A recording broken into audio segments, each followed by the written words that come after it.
Qu'il touche à l'effet que l'ex-directeur général du Bloc québécois ait été payé par des fonds publics.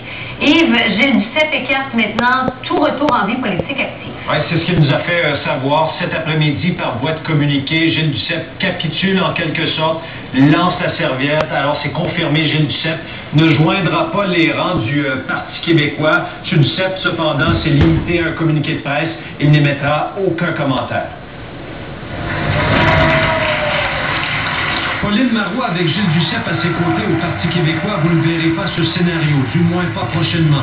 Ébranlé par la controverse qui touche l'utilisation de fonds publics pour payer son ancien directeur général au Bloc québécois, Gilles Duceppe a décidé de réagir par voie de communiqué dimanche après-midi. Il lance la serviette et renonce à la politique québécoise. Il m'est donc impossible d'envisager un retour en politique active, écrit-il. Dorénavant, j'entends me consacrer entièrement à défendre mon intégrité et à rétablir ma réputation. Il conclut en souhaitant la meilleure des chances à Pauline Marois et au Parti québécois, qui ont toute sa confiance. Je connais Gilles Duceppe comme un homme intègre et qui agit de bonne foi.